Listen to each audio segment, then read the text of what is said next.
Nearly 1 in 3 young adults ages 18 to 25 have experienced a mental illness, according to the Substance Abuse and Mental Health Services Administration. Psychologist Mia Nasanek. You represented body positivity. And now some women are saying it's kind of a cop-out. Yeah. Like I've sold out. I've given up the banner of, relatable. Accept yourself, love yourself. And it's disappointing to sad to know that body positivity was all a big lie. For about 3 months, we trained in Boston, and it was a couple hours a day, and it was brutal. The tricky part was eating. You have to eat lots? Just eating everything all the As time. long as she's been in the public eye, Oprah Winfrey has been open about her struggle with weight. For 25 years, she brought viewers along on her journey of dieting, determination, and doubt. I think what we need to focus on more are the systems in place that lead us toward excess stress and less time for meaningful social connections.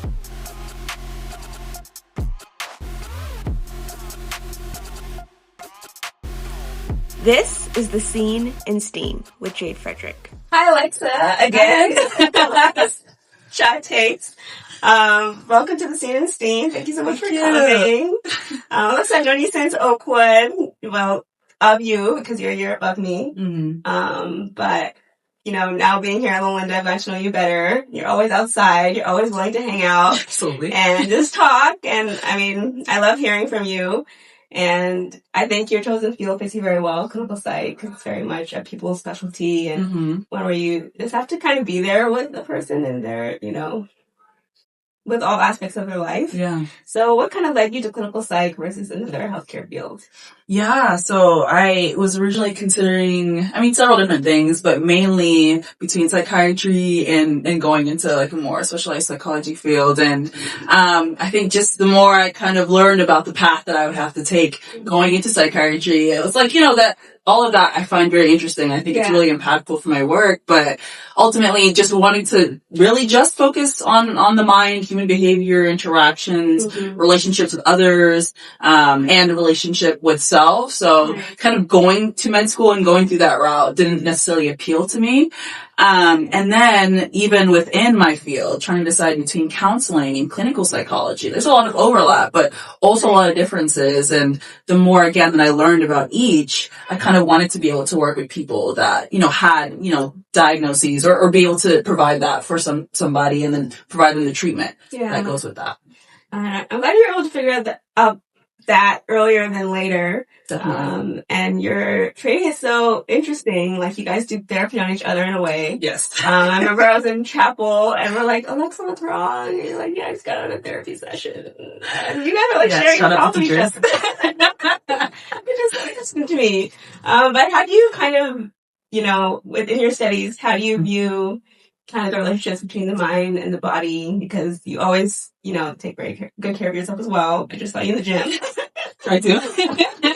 Yeah, how do you kind of balance that? Yeah, so definitely very interconnected. The mind, body, spirit, in every aspect of life. Like that's what kind of creates our experience, as humans. And so, within my studies, in my particular field, and then as well as studying further with my, dissertation, really getting to see how different aspects of people's lives, even seemingly unrelated to like mental health challenges, how that has impacted them. So like even diet and different things that you eat and how that can impact your mood and the way that you're able to regulate your emotions and show up for other people and show up for yourself. Exercise, again, that impacts, spirituality, even religiosity, like all these different things, has been shown to really impact people in a lot of ways that they don't often realize. And I think being able to do that research for myself as a clinician and then share that research with my patients,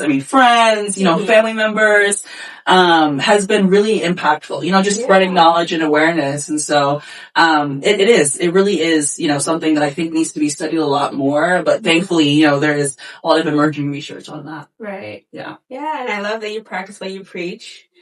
With your blog, with, your social media. We'll put it right here. Editing Jade will, thank you. Follow her. But yeah, I think it's great because you know the things that you're telling other people firsthand and you have seen the change in your life firsthand. Absolutely. But yeah, what advice would you give to someone kind of pursuing an academic path and still trying to maintain their wellness, not only their mental health, but also like their physical health? Man, yeah, it's really hard. I think especially in graduate school, like no one, I mean, I guess people do talk about it, but really that, like there's so much that's expected of you, and everyone's talking about, oh, self-care and like make sure you're, getting enough sleep, like you're eating well and you're staying hydrated. But then all the expectations are so high that in reality, like a lot of that stuff often falls to the wayside. But I think one thing that was particularly important for me was really staying connected to community. I think without my community, I mean, who knows, like who I'd be, where I'd be. I think community made like bearing a lot of the burdens a lot easier, and then staying connected to my faith. So community, I guess, however you define that, whether that's with like people, like your friends, your family, your church family, your relationship with God, if that's, relevant to you. And then also thinking about self-care, not just as like, oh, I'm going to go like on a shopping trip or I'm going to take myself on a vacation, but taking care of your basic needs. Like, again, like, have you eaten today? Yeah. Did you drink a glass of water? Sometimes it really is just about that and not, the things that we might see on social media. So that's what I would kind of say has helped me to kind of balance and get through a lot of the tough times. Right. Yeah. No, I love that. I think like a lot of the times as students, as, African Americans or Korean Americans or whatever, mental health is sometimes pushed by the wayside. Like, yes, you're not depressed. I won't let you depressed. Yeah. Right. So I think it's really important to remember that and take care of the body and spirit. Absolutely. It's all connected. Yeah. Well, Alexa, thank you so much for joining me today. Thank you for having me. All the best with your future. What does your dissertation do? So I've actually proposed. I'm now in the process, proposed and defended. So I'm now in the process of really just wrapping everything up so I can get the book, and then put it on my shelf and think about all the hard work that I did. So exciting. Well, wishing you all the best. You praying for you. And it's going to be amazing. Thank you for joining me. Happy to be here.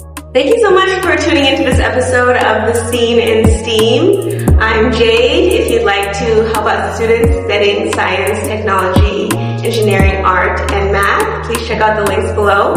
And I hope you can join us for the next episode.